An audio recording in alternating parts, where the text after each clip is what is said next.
Do you like One Piece? How about dragons? What if I told you there was a new manga that has combined both of these things into one grand adventure? Welcome to the World of Galaxias, a new manga written by Ao Hatesake that is running in Weekly Shonen magazine. This story piqued my interest the second I heard about it, and the panels I saw online were very interesting and I was excited to see more. I just had to try it.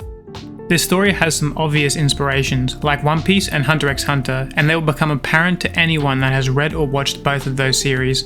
But this series has its own twists and plot differences that make it a unique story that has been a joy to read so far. This manga until recently released weekly, but has now moved to a bi-weekly release schedule so that the author can focus on the quality of the story. In this video, I will give a basic rundown of the story, spoiling the first chapter. Then I will talk more in depth about the world and the art. If you don't want any spoilers, click off the video now, but if you have already read it or don't mind any spoilers, please enjoy the video. The story opens with a man on a ship. He talks about these ship things being handy and says that it's today's new discovery. A worker tells him that he hasn't paid his travel fare, and the man gets confused, thinking he's talking about the things similar to carnivals. We then see a double spread introducing the two characters we will be following. We also get the title of the story, Galaxias. We now see a view of an island off the coast of the Laniakea Kingdom. Two men yell out to someone called Gio as they chase them. We see Gio running. The men tell her that the mayor isn't going to be happy with her leaving and to come back. She refuses, telling them they'll just have to catch her. Gio yells that she's setting out on a journey and that she's sick of the boonies. A voice yells out to her to hold it, and her father slams into the ground, and we can see that he has a massive tail. He throws a paralysis needle at her. Gio calls the mayor a coward as we see him holding her with his tail. We also get his name, being Mayor Haley, the centipede dragon. Gio continues to yell at him for it being illegal for dragonfolk to use their powers on regular people. He scolds her for trying to leave and tells her she will never leave this island. Gio tells him that she'd rather die. We see her stuck in a barrel, complaining that the mayor put her in there. Some men tell her that the mayor used to be a soldier on the mainland and that she has no chance of beating him. Gio then talks about how big the world is and that it would be a waste not to explore it. The mayor tells her that it's stupid and nobody cares about that stuff anymore. He talks about how the world's tallest peak has been discovered, mysterious texts have all been translated, and how demons in the jungles are just relatives to cats. There aren't any adventures left anywhere because Yuri Holst, the world's greatest adventurer, spent decades exploring the unknown places in the world. Gio fangirls over him and quickly gets scolded by the mayor, who tells her not to mention him in his presence. The mayor hates people who neglect reality to talk about things like dreams and romance, and that he'd kill Yuri if he ever showed up on the island. Some people mention that he doesn't get talked about much anymore, and that he's probably dead somewhere. Gio then tries to leave again before getting struck by the mayor, sending her flying. Gio is now fishing after failing to leave. She's frustrated and slams her fishing rod before looking at a book called Galaxias.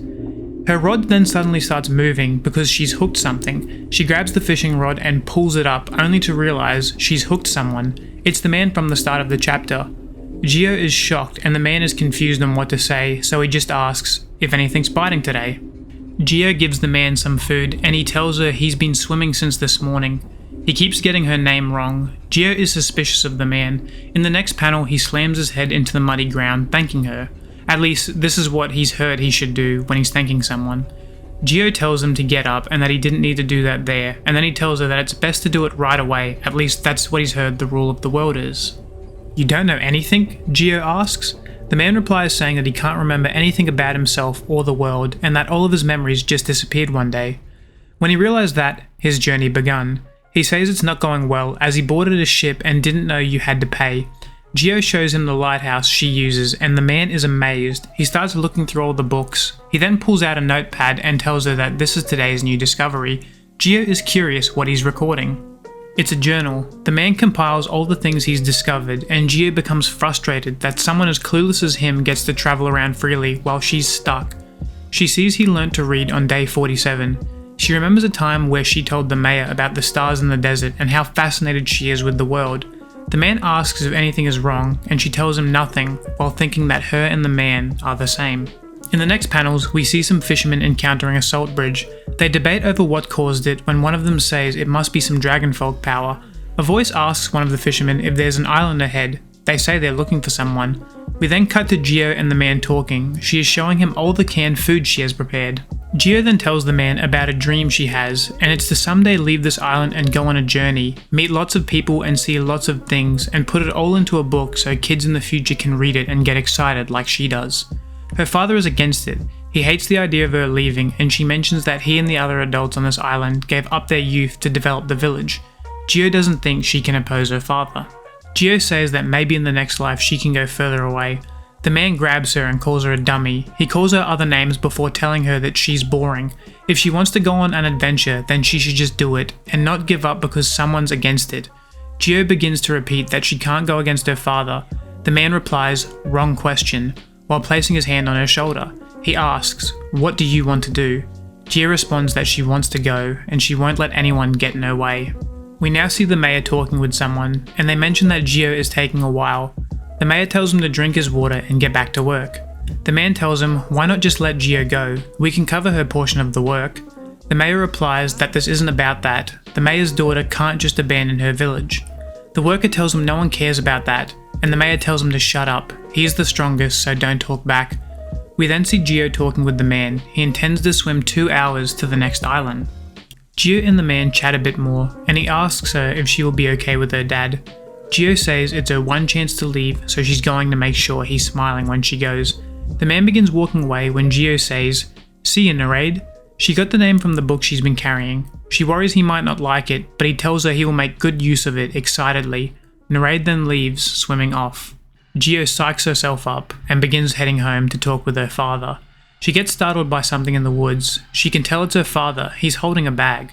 She goes to speak, but he cuts her off saying, "Permission granted, you can leave the island." He tells her to go to the pier and take whatever boat she wants, leave the country and go as far as she can. We notice there's blood on the mayor's face. We now see spikes lodged in his face and body, and he tells her to run. We then see someone step out from the woods and says, "Target located." They introduce themselves as Yerkes. They are a government dragon knight and have been looking for Geo. She thanks the mayor for leading them to Geo with his blood trail. They then tell them that they are going to execute him for treason. The Dragon Knight then tells Geo that she is the daughter of Yuri Holtz, and when she is surprised, the Dragon Knight questions the mayor on why he didn't tell her that. The Dragon Knight tells Geo the mayor has been looking after her as a favour to his friend, and Yuri is wanted for killing the king. The kingdom cannot have traitors, and even their children and grandchildren must be eradicated. Geo now realizes that the reason the mayor kept her on the island was to protect her. The mayor tells the Dragon Knight that Geo had nothing to do with Yuri's actions and to just kill him and spare the girl. Before the Dragon Knight strikes, a bullet whizzes past their head and Geo can be seen holding a rifle. "I'm the one you're after, right? Don't hurt him anymore." While the Dragon Knight is distracted, the mayor breaks free and creates smoke by burning the grass. He grabs Geo and they flee. As they run, Geo asks if all that's true, that she really isn't his daughter. The Dragon Knight catches up and traps them, using their powers to pin the mayor. The Dragon Knight tells them that they are a scale dragon that can freely increase any matter they touch. The Dragon Knight notices that Geo hit her head and can't move, and she goes to kill the mayor. All Geo can do is watch on. She says sorry as she loses consciousness, and says that she will never want to go on any adventures, she just wants her father to be okay. She has a flashback to her reading about a volcano, and her younger self tells her to make sure to take her on adventures. She remembers Narade's words, asking what she wants to do. The Dragon Knight says mission accomplished, as they go to kill the mayor, only for Geo to appear behind them with the rifle pointing at them. She fires, but the Dragon Knight erects a wall to protect himself. The mayor yells at her, calling her stupid for not fleeing. She tells him to shut up. She tells him she's not going to leave him behind and she's not going to die. She will trample everything and move forward. The mayor remembers the day Yuri gave him Geo. Yuri says that he will return in a few years and that Geo is hope, and entrusts her to the mayor. Geo charges the Dragon Knight and they smirk, believing it will be easy to kill her. Geo stops and spits out a bullet, and winds up to strike it. She hits the bullet inches away from the Dragon Knight's face, causing the blast to interfere with their eyesight. Geo dashes behind them and kicks them in the crotch.